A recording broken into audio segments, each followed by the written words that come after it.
Agradecemos la presencia de todos y todos los asistentes. La Delegación de Educación del Ayuntamiento de Dos Hermanas ha considerado de gran importancia organizar este encuentro por tratarse de un tema de gran interés para la comunidad educativa. Contamos con la presencia de una excelente profesional que va a desarrollar esta ponencia bajo el título Promover la salud mental y emocional de niños y niñas y adolescentes. Paso a hacer una breve reseña de la ponente Olaya García Pineda, licenciada en Psicología por la Universidad de Sevilla y Arte Dramático por la Escuela Superior de Arte Dramático, especialista en Psicología Clínica vía PIR, formada en varias terapias, psicoterapia gestal, terapia familiar, grupo operativo. Ha trabajado como orientadora educativa fundamentalmente en educación secundaria, en institutos públicos de la provincia de Sevilla y en proyectos de cooperación y desarrollo. Actualmente trabaja como profesora asociada en la Facultad de Psicología, en el Departamento de Personalidad, Evaluación y Tratamiento Psicológico. También trabaja como facultativa, especialista en Psicología Clínica en el área de Gestión Sanitaria Sur de Sevilla, Hospital Universitario Virgen de Valme. Desde marzo del 2020 desarrolla su tarea como psicóloga clínica en la implementación del programa de Psicología Clínica en Atención Primaria en Dos Hermanas. Muchísimas gracias y pasamos a escuchar a la ponente. Voy a colocar esto otra vez.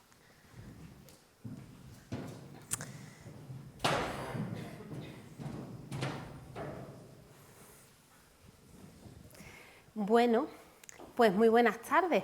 Vamos allá. La idea de esta, de esta presentación, de esta sesión de la tarde de hoy, surge, en el contexto de colaboración con las compañeras del Servicio de Orientación Familiar, que me plantean, poder dedicar un rato, una tarde, una sesión, para poder hablar de cómo podemos promover, mejorar, cuidar de la salud mental, de la salud emocional de nuestros niños, niñas y adolescentes. Ahí a mí me vienen muchas dudas, ¿no? Como desde dónde hacer énfasis, ¿no? Como emanan muchas posibilidades, ¿no? Desde las que preparar esta sesión. Un poco desde donde he decidido compartir, las ideas que traigo en la tarde de hoy. He articulado algunos ingredientes, algunos asuntos que se repiten una y otra vez en el trabajo, en las consultas de salud mental. Como comentaba, Mamen, los últimos 3 años, no exactamente desde 2020, porque como sabéis, en 2020, en marzo de 2020, aparece la pandemia por COVID y el programa no se puede implementar tal y como estaba previsto. Pero ciertamente desde 2021 trabajo específicamente en el programa de Psicología Clínica en Atención Primaria. Antes de esto, los últimos 15 años de mi vida es verdad que he estado trabajando desde diferentes contextos con la infancia y la adolescencia. Y un poco, la idea, lo que he intentado sintetizar son aquellos asuntos que yo he ido aprendiendo estos años en la práctica clínica, ¿vale? Entonces, traigo algunas ideas, algunas imágenes que proyectar, que me parece que pueden hacer más amable el escucharme estas ideas y que pueden un poco, facilitar la atención. Tengo la idea de que me gustaría que esto fuera una conversación en 2 direcciones. Entonces ahí, están grabando esta sesión y me planteaban un poco cómo poder hacer una primera parte de transmisión de ideas en las que me gustaría mucho que me pudierais cortar, interrumpir, preguntar, y una segunda parte más en formato taller, en la que ya cortan la grabación y también en la que podamos, como si alguien quiere como expresar alguna pregunta que tenga que ver con alguna situación más concreta, ¿no? O con datos que no queráis que queden grabados, pues eso lo haríamos en la segunda parte, ¿vale? Pero en esta primera parte de grabación a mí me encantaría que me interrumpierais, porque además, bueno, pues yo me he esforzado en no usar palabrejas psicológicas, pero a veces me salen solas. Entonces, bueno, ahí me gustaría mucho que me preguntarais o ¿vale? Que pudiéramos tener esta conversación. Entonces, bueno, vamos allá. A ver, esta es la primera idea, ¿no? Yo pensaba, es verdad que el grueso de mi vida profesional lo he dedicado a trabajar en la infancia y la adolescencia. Y también siento que en el trabajo que hago con personas adultas, de alguna manera sigo trabajando con la infancia y la adolescencia. A mí me ha gustado compartir, traeros estas dos frases. Son de dos escritoras, no son psicólogas, ¿no? Está Louise Glück, una escritora estadounidense, ¿no? Que dice: miramos el mundo una sola vez en la infancia, el resto es memoria. Bueno, yo esto es ¿no? como un asunto esencial que me encuentro en el día a día de mi tarea, y desde ahí, bueno, pues entiendo el valor que tiene podernos parar a pensar en estos asuntos, ¿no? Cómo este es el valor de poner atención en cómo acompañar, en cómo promover la salud mental y emocional en la infancia, ¿no? Y esta otra de Ana María Matute, ¿no? Que dice: tal vez la infancia es más larga que la vida. Bueno, como que en mi experiencia entiendo que aquellos asuntos que aprendemos, aquellas heridas que tenemos en la infancia nos acompañan en toda la vida. Desde ahí viene también la idea de, bueno, desde ahí viene un poco el hilo conductor de las ideas que me gustaría transmitiros, ¿no? Con esta imagen, con esta idea de poder acompañar la infancia. Vale. ¿No? Y una metáfora que bueno, pues que yo utilizo mucho, le he tocado, en el día a día, en la consulta. Bueno, a mí me gusta mucho utilizar metáforas, y la del crecimiento de un árbol me parece como una metáfora especialmente importante, ¿no? Bueno, destacando ahí la importancia de las raíces, ¿no? de la base segura en la primera infancia de quiénes son mis cuidadores principales, y de cómo estos adultos de referencia, de niños, niñas y también de adolescentes, tenemos un papel muy importante.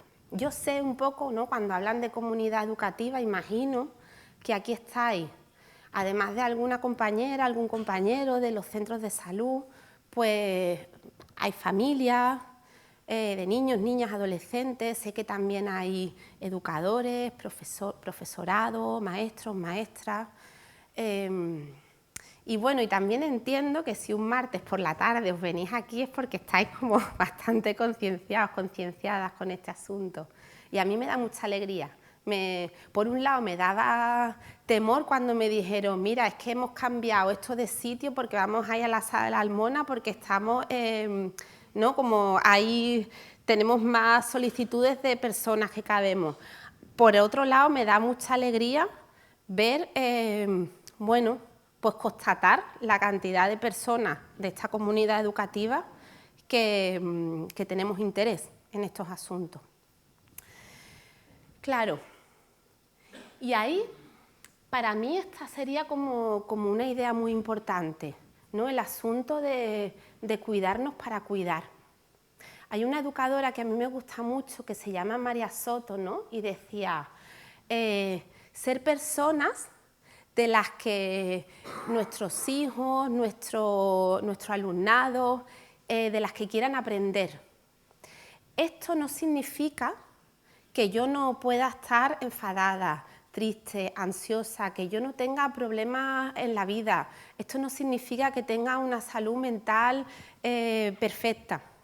Esto significa, en mi experiencia, no hay nada más importante que cuidarnos para poder ser, bueno, para poder ser esta persona de la que el niño o el adolescente quiere aprender. Esto yo además es algo que he aprendido, bueno, en mi experiencia clínica, trabajando con familias en las que había papás, mamás con enfermedades mentales muy graves. Y bueno, pues hay muchas familias con papás, mamás con enfermedades mentales muy graves y con hijos con una muy buena salud emocional. ¿Y qué es? ¿No? ¿Qué es la diferencia que yo he observado? ¿Qué es la diferencia que yo observo en el día a día en la consulta?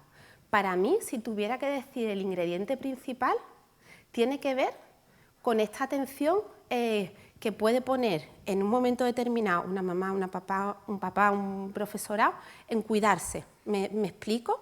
Entonces, esto no quiere decir que yo sea una profe, una madre, que nunca me sienta inquieta, que no tenga conflictos, sino que muchas veces aprenden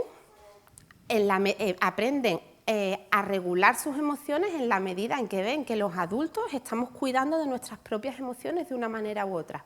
¿Esto se entiende? Después me parece muy interesante este asunto, ¿no? Como la diferencia entre decir y hacer. Y esto es algo que me encuentro como con mucha frecuencia. Yo es que quiero que mi hijo... Me van a venir muchos ejemplos de trabajos con familias, ¿no? Porque es el trabajo fundamental que hago. Pero me parece también como algo que puedo equiparar a otros contextos, también con profesorado. Yo es que quiero que mi hijo salga, que haga amigos. Y preguntamos por la vida social del papá y mamá y no salen y no tienen amigos. Entonces yo ya me puedo esforzar en que mi hijo y mi hija tenga una buena vida social, porque yo he leído que esto es importante, pero si a mí no me ven cuidar de mi tiempo con iguales, ¿qué tiene más valor? ¿Lo que estoy diciendo o lo que estoy haciendo? Esto de la diferencia entre el decir y hacer es algo como en lo que me gustaría volver un poquito más, ¿no? Más adelante en la presentación, cuando hablemos de la parte, ¿no? De gestión de normas, límites, de conflictos, pero sí me parece como las 4 ideas fundamentales de partida, ¿no? Como cómo cuidarme yo para cuidar a los demás, esto de ser alguien de quien quieran aprender, la diferencia entre lo que digo y lo que hago, ¿no? Y cómo de la manera en que observan que yo estoy regulando mis emociones, aquel o aquella que aprende a regular la suya. Bueno,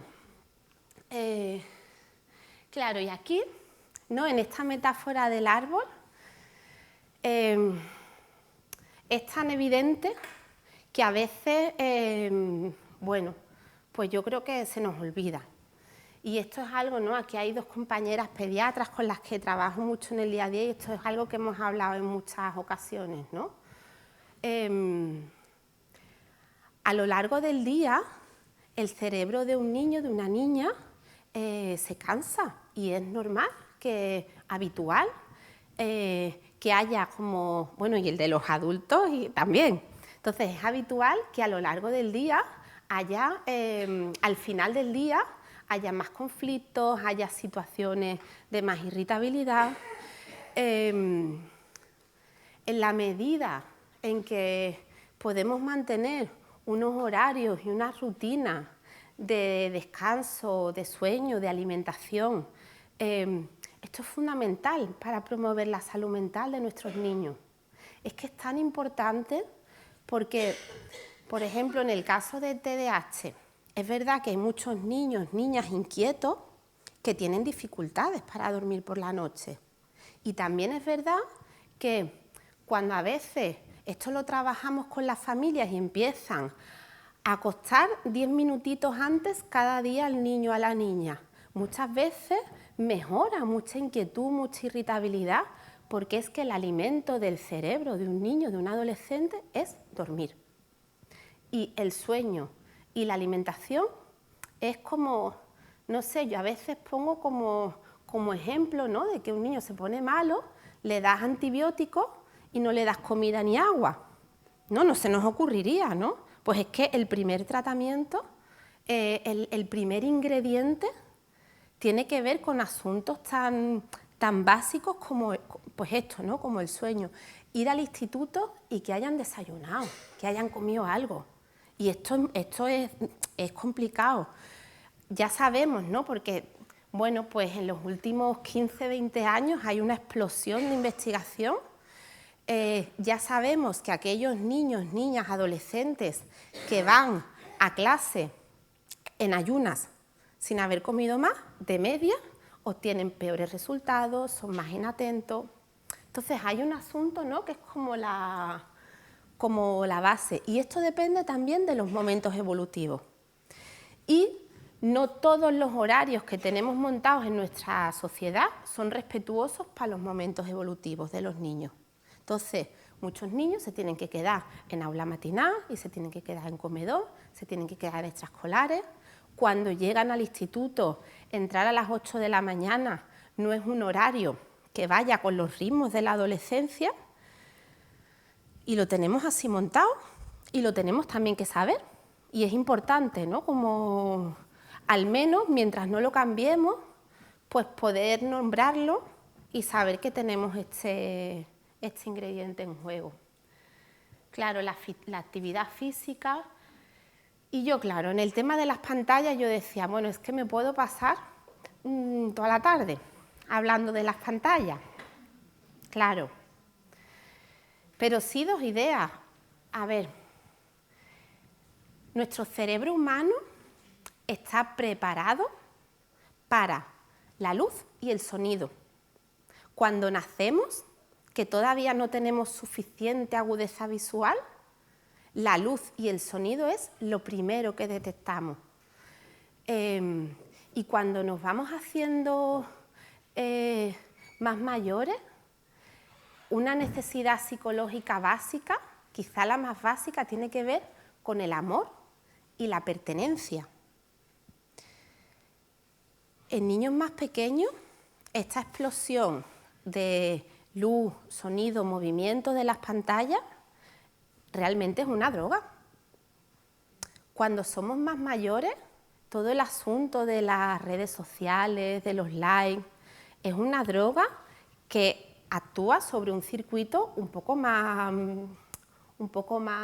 ¿cuál sería la palabra?, refinado, sobre el asunto de la pertenencia, del amor de otro.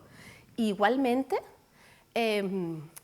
funciona no como la adicción a pantallas, el poder en un momento de malestar emocional, de angustia, de tristeza, poderme poner delante de una pantalla y no pensar, funciona, bueno, pues como una manera de desviarme de lo que estoy sintiendo. Se convierte en una manera de afrontar situaciones emocionales.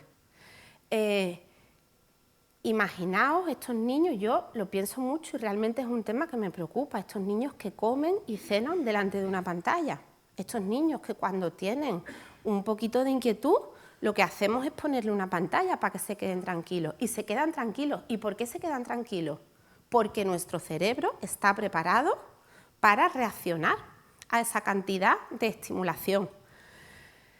Bueno, dicho esto, bueno, las pantallas las pantallas están, y están los móviles, los ordenadores, la tele. Entonces, bueno, es cierto que los grandes magnates de la industria de las pantallas están criando a sus hijos sin pantalla, por algo será. No digo que saquemos las pantallas de las casas, de los coles, de los institutos, no. Pero sí me parece muy importante poder hablar de esto y, por supuesto, limitar el uso de pantalla. Y que la pantalla, yo por ejemplo, algo que me encuentro mucho con niños con dificultades para ir al baño, pequeñitos. Le pongo la pantalla para que se quede sentado en el váter. Digo, no, que se siente en el váter y ahora se relaja. Y si viene y hace caca o pío o lo que sea, vale. Y después le dejas un poquito de pantalla. Pero el momento de estar en el váter es que no va a aprender la vida ahí al váter, porque lo que está es pendiente de la pantalla, ¿se entiende? Entonces, bueno, esto hay mucho y hay mucho contenido en redes sociales y yo he decidido como no extenderme más, pero sí me parece importante nombrarlo.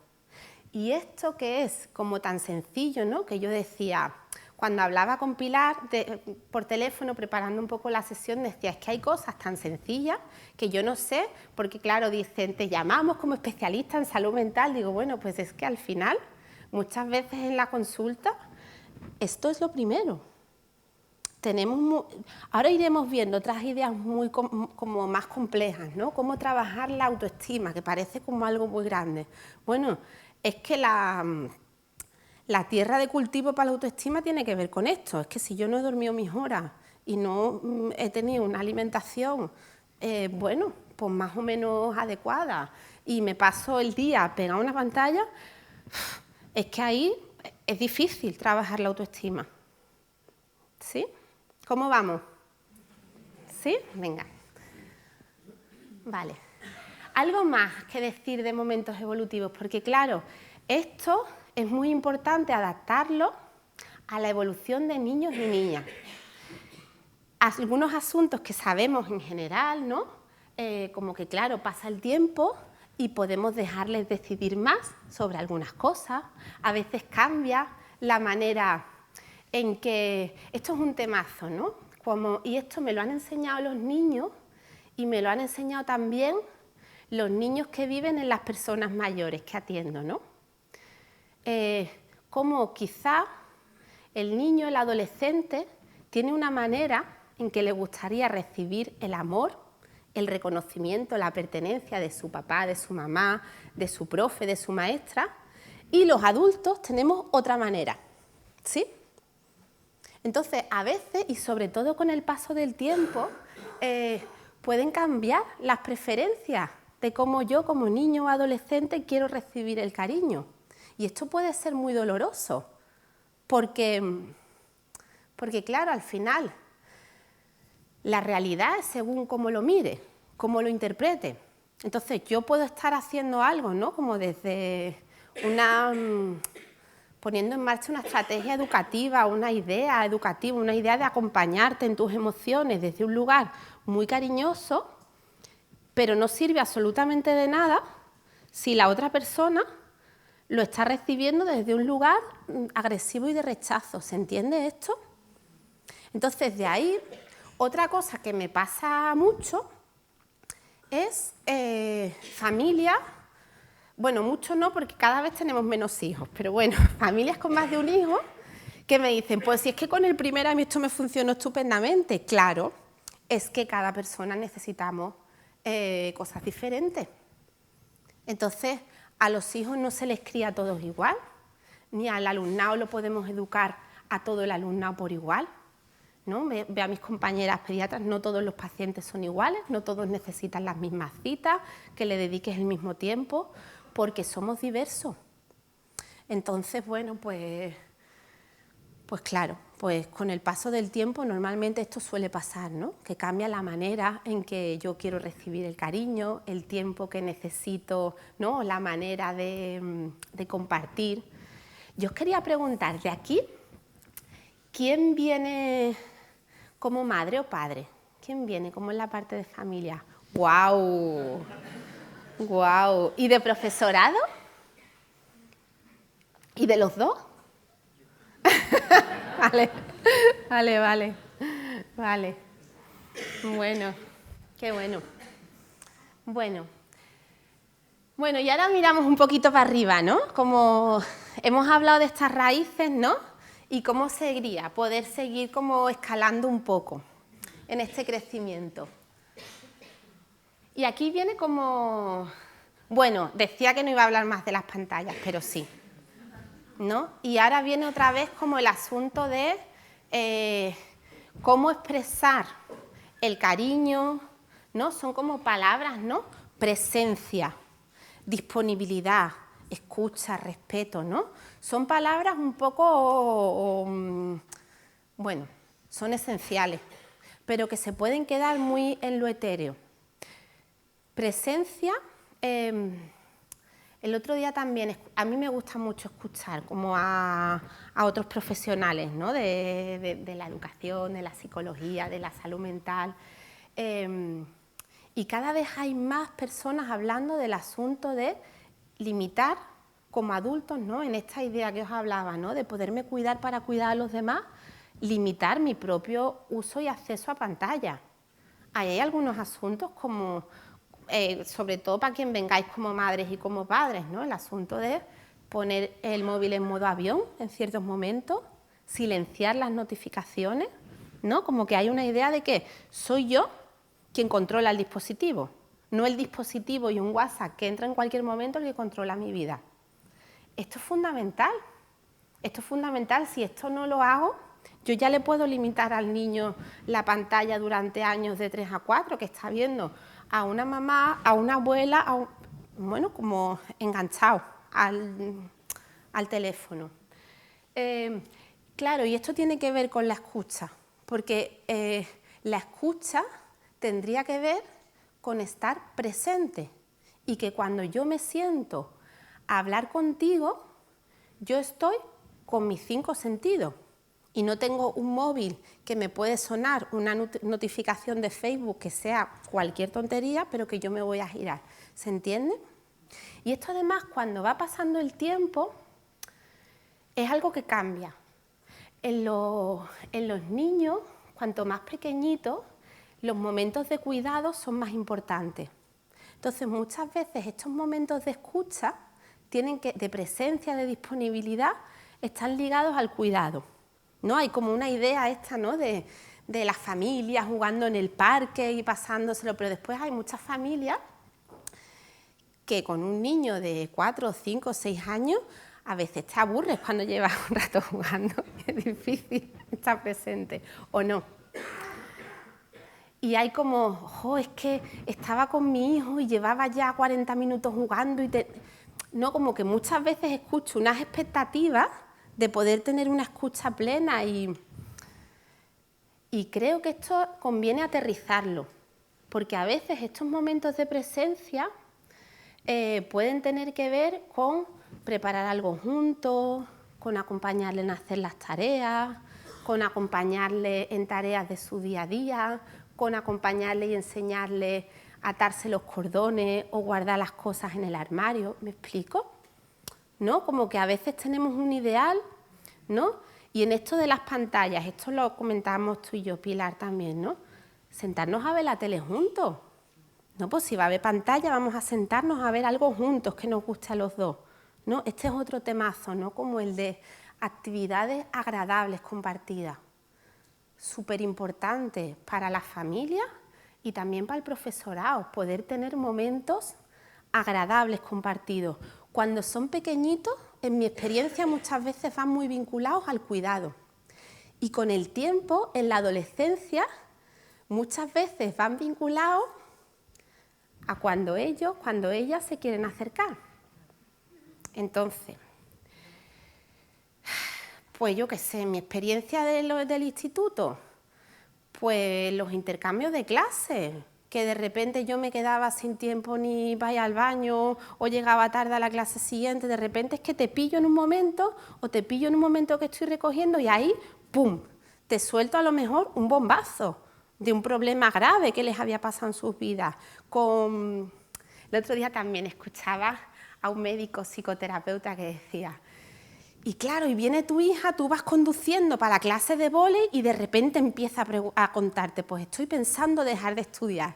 Y decía, da una vuelta extra a la manzana, da vueltas con el coche, aprovecha. ¿Cómo se llama? Antonio Ríos. ¿No?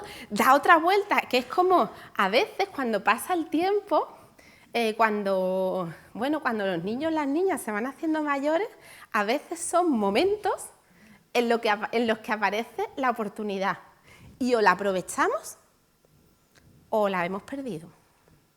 Es ese momento y nos gustaría que fueran adultos y dijeran, no, voy a buscar un momento en el que mi madre, mi profesora, la enfermera del cole, que tenemos aquí 2 compis enfermeras escolares, ¿no? Fijaos, ellas me decían, las enfermeras escolares con experiencia en las sesiones en centros educativos hace más años decían, bueno, antes el tema era alimentación y sexualidad. Ahora mismo el tema de las consultorías escolares es la salud mental. Y muchas veces, bueno, yo creo que vosotras os estáis especializando en el aquí os pillaron y aquí os soltaron y aquí os contaron, ¿no? Porque es verdad, porque muchas veces necesitan esta disponibilidad, bueno, pues cuando es el momento en el que, pues como nosotros, como los más mayores, cuando es el momento en el que podemos abrirnos. ¿Sí? ¿Cómo vamos? ¿Sí? Vale. Bueno, ¿por qué me he puesto estas 2 imágenes? Para que no se me olvide, ¿no? Del asunto de esto de la mirada, ¿no? Y de poder escuchar.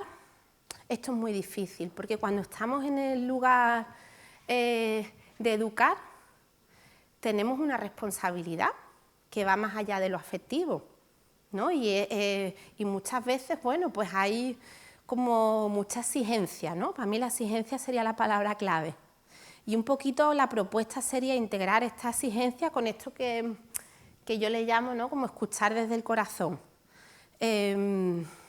Muchas veces, algo que me encuentro una y otra vez es como que los adultos nos exigimos mucho a la hora de responder a situaciones difíciles de niños, niñas y adolescentes. Me explico, ¿no? Como que ocurre un conflicto y queremos ya dar una respuesta rápida, resolver, ¿sí? Cuando hablo de escuchar con el corazón, a veces tiene que ver con poder parar y darme un tiempo, ¿sí? En poderme dar un tiempo a la hora de responder y que sea, hay una idea, ¿no?, como la diferencia entre responder y reaccionar, ¿no? Reaccionar muchas veces es, ¡pum!, tengo que reaccionar ya y te voy a castigar sin esto, sin esto, sin esto, sin esto y te pego 4 voces. Esto es una reacción, no es una respuesta pensada en cómo, ¿no? O en una clase, pues hoy sin recreo. ¿Me explico? Venga, pues vamos un poquito más allá. Claro. Y acompañarte. Y fijaros, con un grupo de trabajo en el que colaboro de la universidad, tenemos ya en el horno un programa para padres y madres de adolescentes con problemas de salud mental. Y en la reunión que hacemos de infantil, de nuestra área hospitalaria, hablábamos de qué ingredientes pensábamos los profesionales que trabajamos con niños que sería más importante que tuviera este programa. Y uno en el que todos y todas estábamos de acuerdo era en el valor de cultivar momentos agradables en la familia. En el valor, esto ¿no? Como que muchas veces nos ponemos en un asunto de salud mental, ¿no? Pues eso, con mucha exigencia. Y es fundamental el asunto de las normas, de los límites, de tomar decisiones. Y tan importante como ese es el ingrediente de poder acompañar en momentos de placer mutuo, que no tiene que ver con ir a Euro Disney, ¿no? Que puede ser con ir a la esquina, puede ser con montar unas piezas de Lego, que puede ser con preparar algo de comida juntos, ¿no? Acompañarnos en momentos agradables. Y esto sería como el puchero, ¿no? Aquí sería como la primera parte que hemos estado trabajando, ¿no? Que es como los ingredientes así, casi como el agua del puchero. Y ahora os propongo como avanzar a esta parte de la izquierda, que ya son como ingredientes, bueno, lo que yo he considerado ingredientes ya un poquito más elaborados, ¿vale? Bueno, más elaborados o que, ¿no? Como me decía mi abuela, ¿y cuántas sal le echas? Pues no sé, niña, un pellizco. Pues Pues ahora va por ahí un poco la historia. Vale. Entonces, vale, bueno, voy atrás, anterior. Vale. Primer temazo, el asunto de las relaciones con iguales. A mí me encanta trabajar con la adolescencia, con adolescentes. Y sobre todo si son adolescentes que tienen otros padres, otras madres y otras familias. No, pero hay una... Fijaros, en la infancia el aprendizaje fundamental viene de mis figuras principales de apego. Ya sea un papá, una mamá, un abuelo, una abuela, de estas figuras fundamentales. En el paso a la adolescencia es nuestra primera salida a aprender del mundo. Y en este mundo hay una potencialidad de salud y también de enfermedad y de sufrimiento, pero hay una potencialidad de salud muy importante. En esta salida al mundo están las relaciones con iguales y está el que yo aprendo que en mi familia eran de una manera y expresaban el cariño de una manera, pero yo aprendo otras maneras de expresar el cariño, otras maneras de estar. Yo muchas veces y el tiempo que he trabajado en educación secundaria, siempre repito una y otra vez a mis compañeros docentes cuán valioso es su trabajo y su vínculo emocional con el alumnado. Es que son unos vínculos con un potencial en el que poder entender otras maneras de relacionarme, ¿no? Tienen un potencial de tanta salud que bueno, a mí me parece que es muy importante nombrarlo. Y ahí, pues bueno, yo creo que esto es importante entenderlo también desde la parte de la familia, ¿no? Cómo, bueno, pues los niños, o sea, sobre todo los adolescentes, llega un momento en el que necesitan desidentificarse y a veces hacer cosas que entienden que son lo contrario o ejercitarme en contextos de fuera de la vida. Y que esto forma parte de actitudes, de conductas que son favorables para su salud mental, ¿sí? A mí esta idea, ¿no?, como de aprender de dentro o de fuera me acompaña mucho. Es como, ¿no?, como este mundo de relaciones, ¿no?, que hay en esta imagen de las canicas. Hay una idea muy de psicología, esto es una palabreja, ¿no?, que habla, ¿no?, de que yo estoy en un microsistema, en un sistema más amplio de la familia y del cole y de la sociedad. Y creo que es preciso que nos paremos a pensar en estos sistemas, en estos contextos de relación. Y en la medida en que podamos, como familias, como educadores, poder promover contextos de relación y de desarrollo entre iguales, pues lo más saludables posible para ellos y para ellas. ¿Esto qué tiene que ver? Pues a veces a mí me parece que es muy importante, bueno, pues promover que se puedan enganchar actividades saludables para ellos, que pueden tener que ver con un deporte, con bailar, con algo de música, me da igual, no se trata de que sean los niños ni actores, ni pintores, ni pianistas, ni jugadores futbolistas profesionales, pero sí como desde donde podamos promover el contacto con un mundo de relaciones entre iguales lo más saludable posible. ¿Sí? Vale.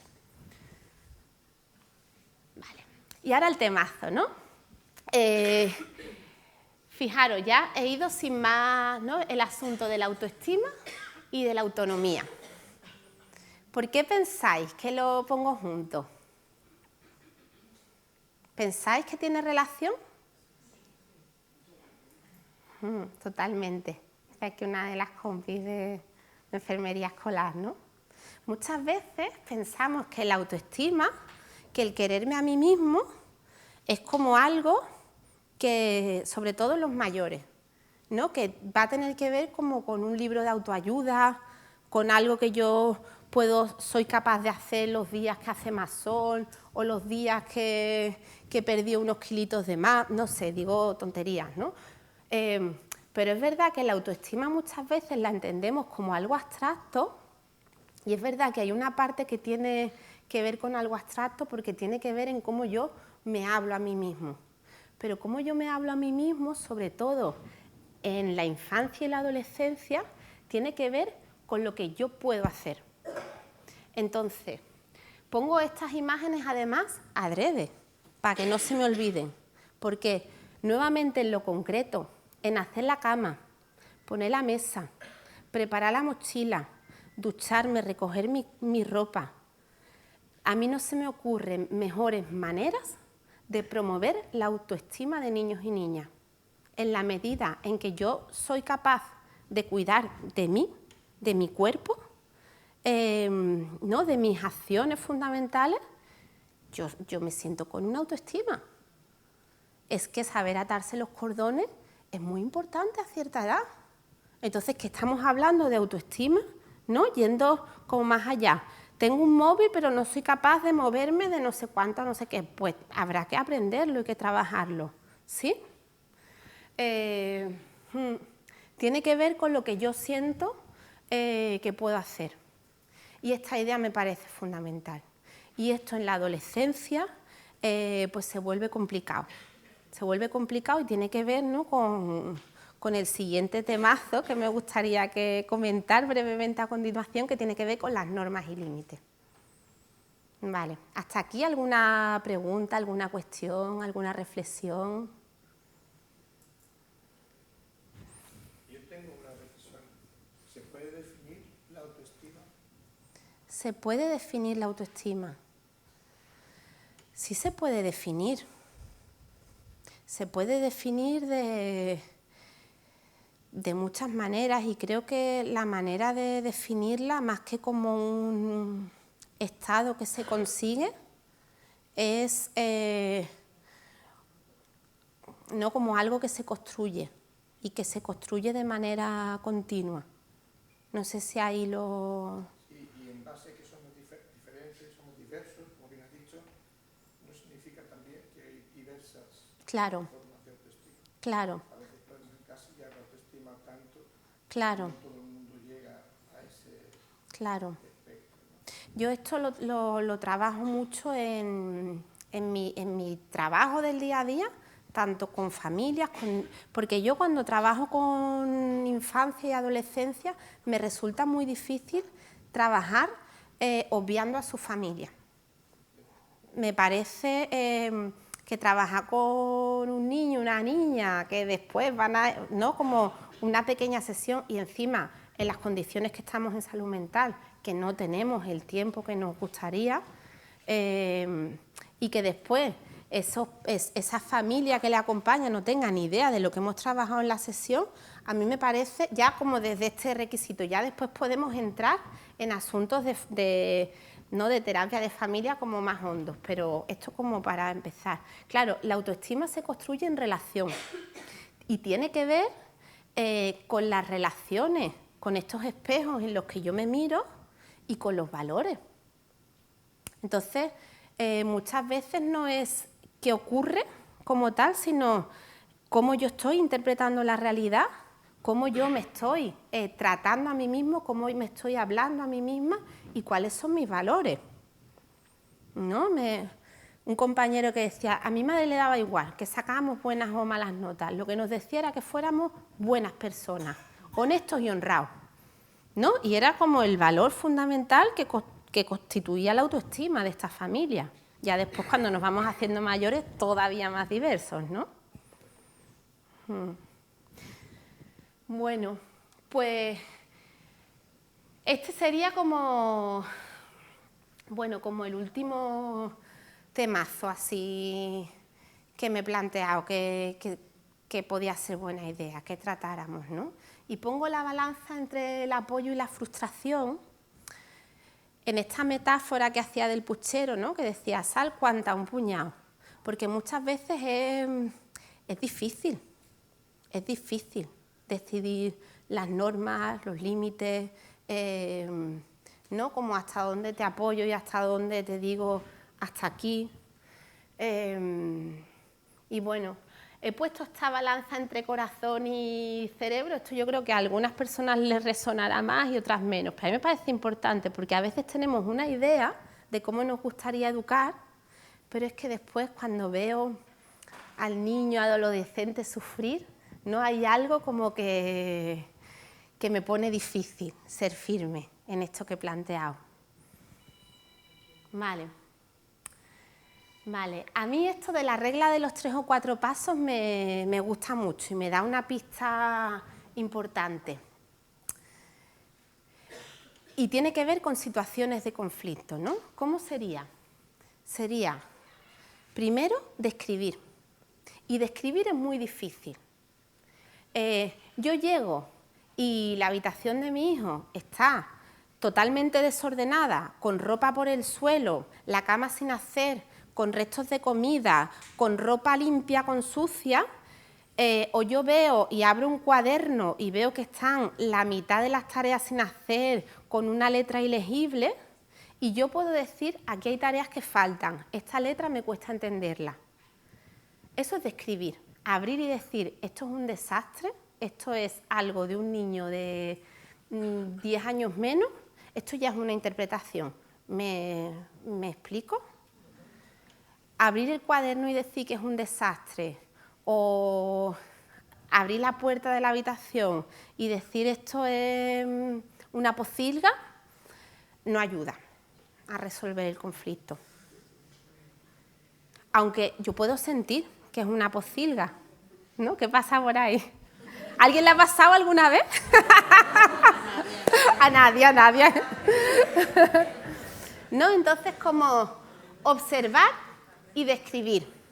Y ahí dices, bueno, describo, pero es que yo siento que es una pocilga. Bueno, pues exprésalo.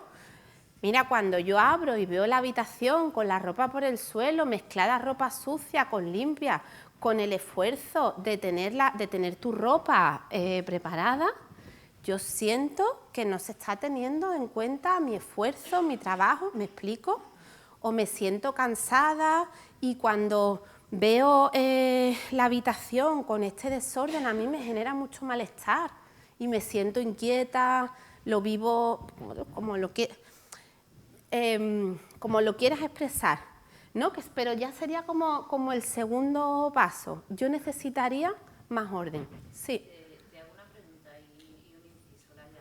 Ahí estaría bien meter una cuña del respeto hacia la persona, en este caso al padre o a la madre, pues eso, que tiene la ropa preparada, te tiene tal, no sé qué, y tú no estás respetando a tus padres. Claro. Ahí estaría bien meter esa cuña en vez de echarse las manos a la cabeza. Claro, el asunto, para mí la clave es como ejercitar, describir en lugar de interpretar. Porque si yo entro y digo, tú me estás faltando el respeto teniendo la habitación así, quizá esta chica que tiene todo ese desorden no lo hace desde un lugar de faltarnos el respeto. Entonces es muy diferente decir, con esto que tú haces a mí no me estás respetando, a decir, yo siento que así no respetas mi trabajo o que así no respetas el esfuerzo que yo pongo en esta casa, ¿no? Como hay una clave, ¿no?, de poder hablar en primera persona, ¿no?, de expresar tus sentimientos. Yo siento, yo necesito que si me esfuerzo en algo por ti, que además a mí no me gusta doblar ropa y te doblé esto, yo necesito que tú de esto cuides. Y ahí para mí, en mi experiencia, y sobre todo en la adolescencia, es muy diferente de decir, yo siento que no me estás respetando a lo que está pasando en esta habitación es una falta de respeto. ¿Me explico?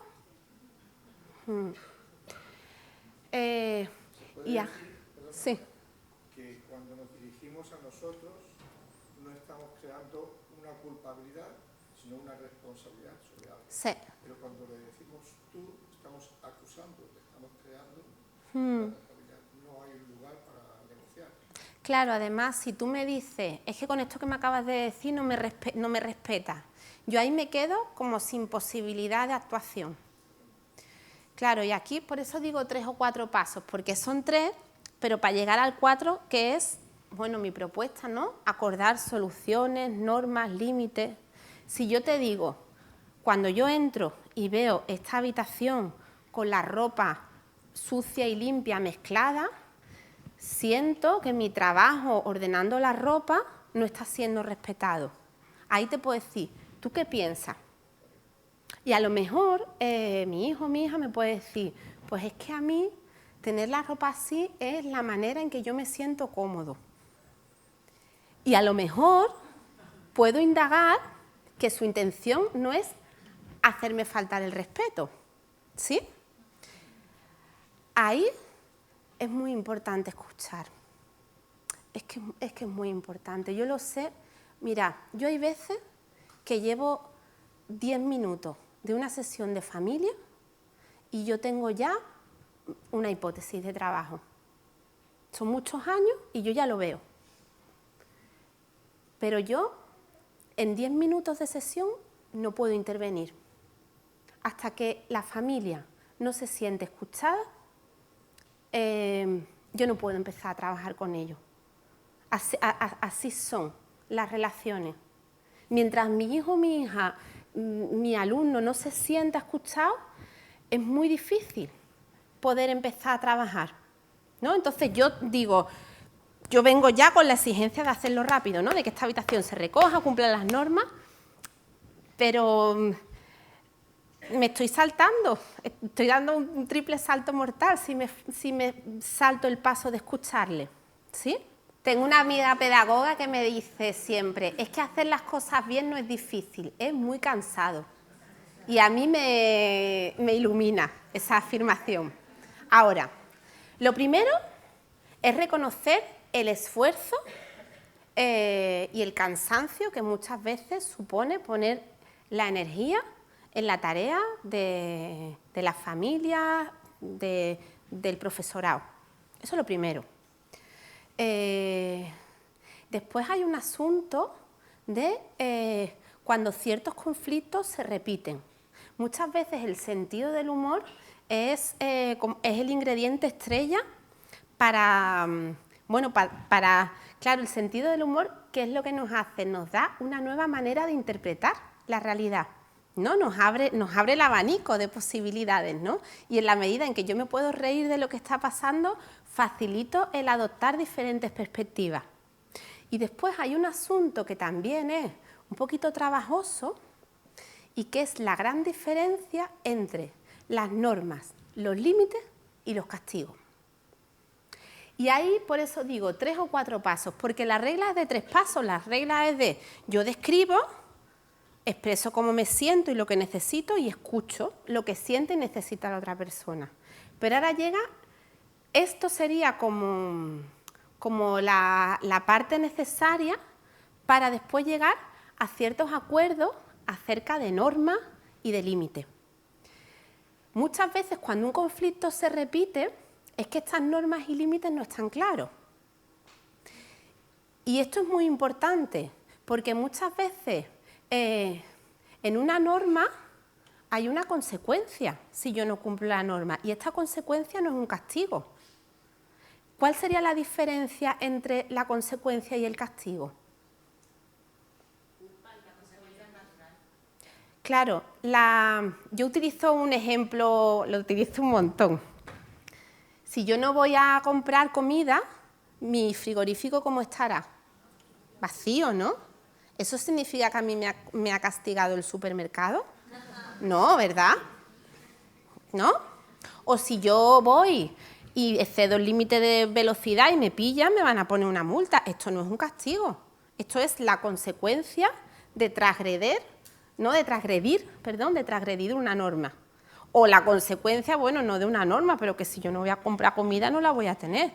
Entonces, para mí la idea clave sería, en las normas y en los límites, de manera deseable, cuando los niños son más mayores hay ciertos acuerdos y el niño o la niña sabe qué consecuencias va a haber. Y si salta esa norma y ese límite, va a haber una consecuencia. Un castigo es algo que yo sé que no lo estoy haciendo bien y a ver qué me encuentro, ¿sí? ¿Se entiende?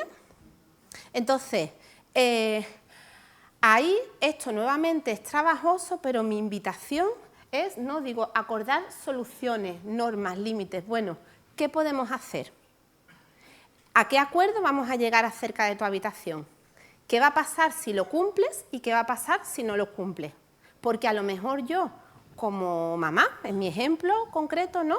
Puedo, bueno, pues puedo escuchar a mi hija que ciertas cosas que a mí no me gustan, pues las va a tener de cierta manera en su habitación, ¿no? Y ahí tiene esas cajitas o esa cosita que yo, pues no me gusta y cada vez que lo veo digo, oh.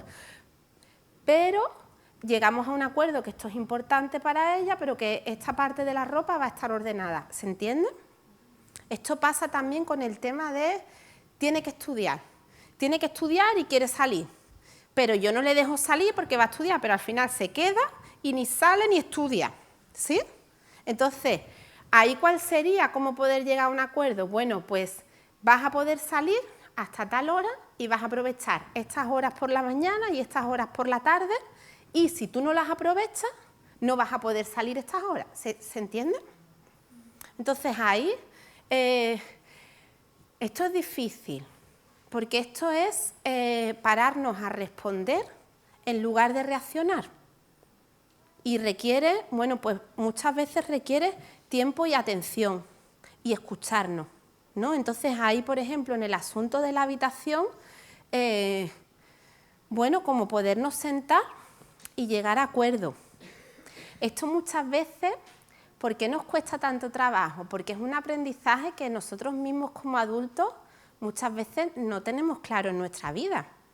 Cómo poner las normas y los límites en otros contextos de relación, ¿no? En el trabajo, en la pareja, en relaciones de amigos, de amigas, ¿no?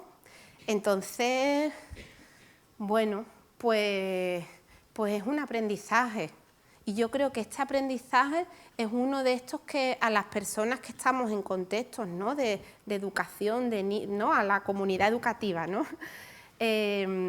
Es algo que nos ayuda a aprender como personas, este proceso de llegar a acuerdos, soluciones, normas y límites. Veréis,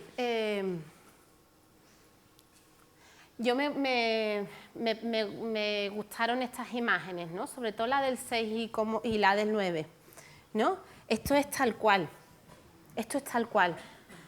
¿no? Son diferentes puntos de vista. Un conflicto es una manera diferente de entender la realidad. A veces genera mucho malestar y es la manera de madurar y de crecer. Es una oportunidad para aprender a ponerme en el lugar de otro. Es una oportunidad para aprender habilidades sociales, para aprender habilidades de comunicación, de relación. Esa habitación desordenada se convierte en una posibilidad de aprender a flexibilizar un montón de asuntos por parte de la familia, pero también del propio adolescente, ¿no? A poderme poner en el lugar de cómo lo están viviendo mis padres, de cómo ellos se pueden sentir respetados o no. ¿Se entiende? Vale. Claro, aquí un poco más, ¿no? Para que no se me olvidara, ¿no? Claro, nos dan, aquí viene como esta imagen, ¿no? Del cruce de camino. Un conflicto y en muchas ocasiones el asunto de poder establecer normas y límites da una contención, una estructura, una seguridad. Y cuando hablamos, bueno, yo tengo la impresión que vamos como en tantos otros asuntos de cómo nos movemos en las sociedades, ¿no? A veces nos vamos a los extremos. Y es verdad que hemos tenido como unos tiempos muy autoritarios, donde había tolerancia al castigo físico, ¿no? Como, bueno, pues la sociedad de la que venimos. Ahora el asunto de la disciplina positiva. Y yo creo que la disciplina positiva no debemos perder de vista que un ingrediente importante es el asunto de las normas y los límites. que quererte no significa que yo te voy a tener en el parque hasta que se vaya todo el mundo, pongo el ejemplo de un niño, y que te vas a dormir el que más tarde para que tú no sufras. ¿Sí? Entonces, ¿tenéis clara la diferencia de normas y límites? Por aquí. ¿Alguien que se anime a la diferencia? A mí es una idea, ¿vale? Y además ya con esta idea yo creo que voy a concluir. Y aquí hay muchas palabrejas, pero sí que me parece importante distinguir. Muchas veces las normas tienen que ver con comportamientos específicos de ciertas situaciones y pueden tener que ver con asuntos más relacionados con valores y con moral. Pueden tener que ver con cuándo hay que dar las gracias, que puede cambiar de una familia a otra, normas, ¿no?, de cuál es la manera de poner la mesa, normas que tienen que ver con cómo me tengo que comportar en ciertos contextos, ¿se entiende? Y los límites muchas veces son más universales y más rígidos, ¿no? Tú tienes 5 años y no vas a estar solo jugando en el parque. O tú tienes 16 y no te voy a dar permiso para que te vayas a un festival de música electrónica a Alemania, si me explico, ¿no? Los límites muchas veces tienen que ver con la seguridad y el bienestar. Ahí yo creo que es importante diferenciar entre normas y límites y entre cuándo puedo o no puedo flexibilizar. Porque con los niños pequeñitos esto se ve muy claro. Si van a un enchufe, le quitamos las manos del enchufe, ¿no? Pero a veces pueden los niños y niñas, pero también los adolescentes, pueden acabar, bueno, pues acercándose a situaciones de riesgo, y ahí es importante distinguir entre qué es algo que yo puedo flexibilizar y algo que no. Y con el paso del tiempo esto es muy importante hablarlo. ¿Se entiende? A mí distinguirlo me ayuda a tomar decisiones como psicoterapeuta y también como, bueno, cuando he trabajado como educadora y en el papel de madre. Distinguir entre, se dice muchas veces, es que si dices algo lo tienes que mantener. Pues depende, porque si lo que has dicho es una barbaridad, a lo mejor tendrás que repensarlo, ver cómo puedo hacer para dejar de decir barbaridades, ver cómo me puedo respirar, cómo puedo... yo muchas veces planteo, si ocurre una situación grave en la convivencia con tu hijo o con tu hija, date tiempo. Tú le puedes decir a tu hijo, mira, esto me parece tan grave que necesito pararme y pensar. Lo puedes decir como madre, lo puedes decir como docente y darte un tiempo para tomar una decisión y para ver cómo ha sido esa transgresión de normas y límites. ¿Me explico? Muchas veces nos damos como mucha prisa en reaccionar y ahí como podernos dar un tiempo, podernos calmar, reflexionar, y muchas veces estos niños, estos adolescentes, cuando escuchan, oye, ha sido tan grave que me voy a tomar tiempo para pensar, ya es como, wow, no hace falta el grito. Y esto tiene que ver con esta diferencia entre el decir y hacer. Ejemplo, yo le digo que se vaya a la ducha, pero hasta que no me ha escuchado chillando a tope, no se ha ido a acostarse. ¿Os suena? O estoy diciendo que se callen, pero hasta que no me ven y les amenazo con un parte, no se callan. ¿Cómo es esto? Esto tiene que ver con que ese niño, ese adolescente ha aprendido que hasta que yo no llego hasta ese límite, la norma no se tiene que cumplir. Yo le estoy diciendo, pero yo le estoy diciendo, venga a la ducha, y él sabe que cuando yo digo venga a la ducha, hasta que no lo digo a la vez 6, no va a haber consecuencias. Entonces, el asunto no es que se suba porque yo grito. El asunto es que en lo que hacemos, ya hay una regla, hay una norma implícita, ¿se entiende?, en la que sabe que no va a haber consecuencias hasta que yo no estoy gritando. Entonces hace su trabajo, que es intentar estar viendo la tele o lo que sea el máximo tiempo posible. Ahí, por ejemplo, como en ese asunto concreto, ¿no?, poder decir, mira, yo te voy a avisar de la hora y a lo mejor te voy a avisar 2 veces. Si a la tercera que te aviso no sube, ¿qué va a pasar? Porque yo no quiero estar gritando. ¿Cómo lo vamos a hacer? Otro día no podré confiar en que sigas viendo la tele. No lo sé, no lo sé, se puede hacer de muchas maneras, pero me explico, esta sería como la diferencia fundamental entre una norma y entre un castigo, y entre lo que digo y lo que hago.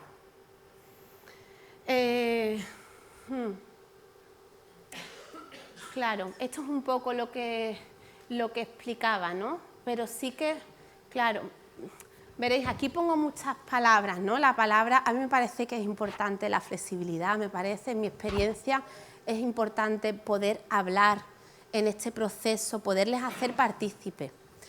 Poderte hacer partícipe de las normas y límites no significa que lo decidimos entre los dos.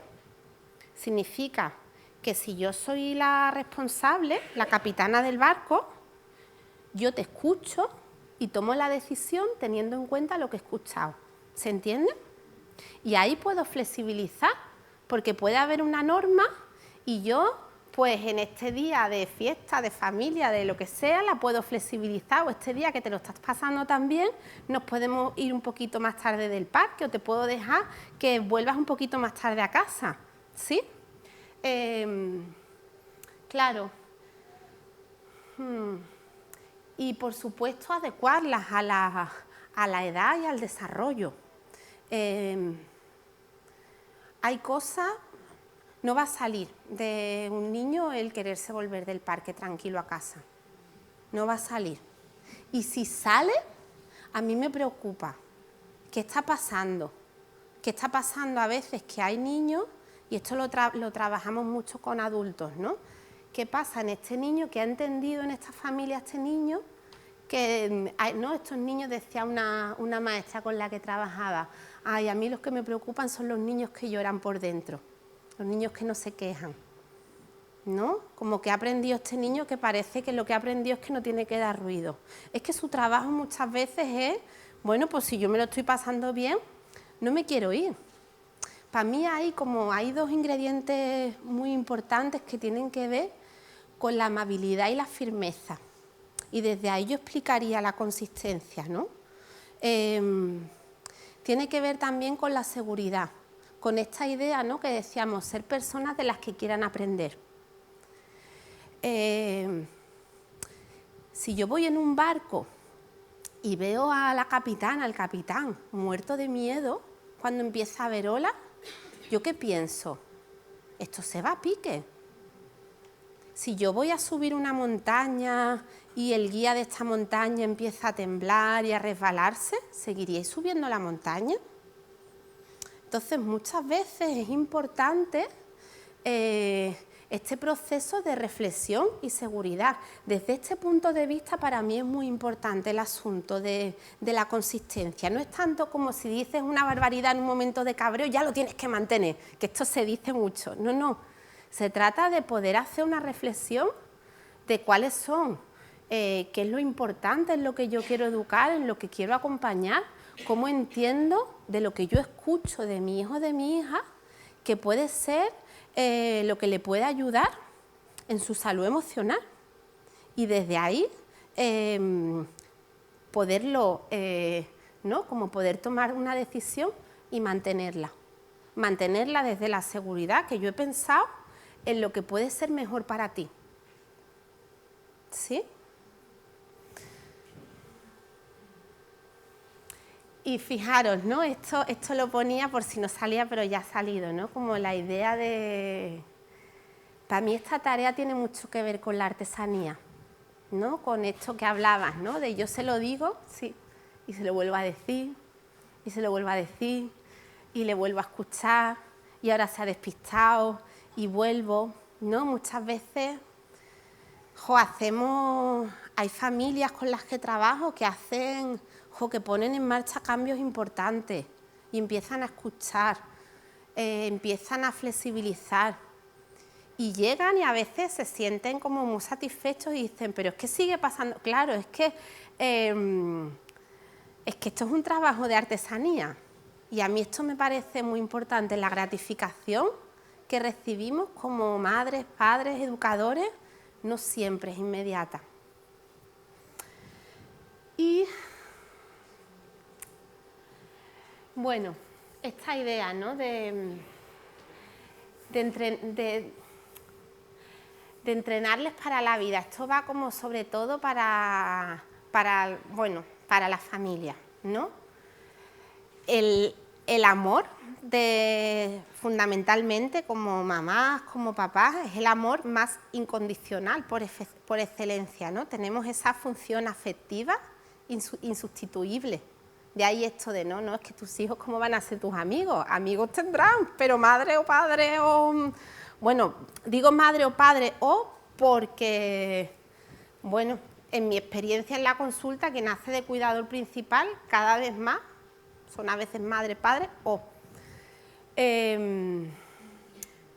Y esta función afectiva. Pero hay otra función y creo que es importante tenerla como muy clara para esta promoción de la salud mental y emocional, que tiene que ver con entrenarles para la vida. Y en entrenarles para la vida están estos ingredientes que al final empezábamos hablando, ¿no?, de encontrar el equilibrio entre apoyo y frustración, encontrar la manera de aprender a tolerar frustraciones. Yo pienso que el problema, uno de los ingredientes más importantes del deterioro de la salud mental de nuestros niños y nuestros adolescentes es la dificultad para tolerar frustraciones.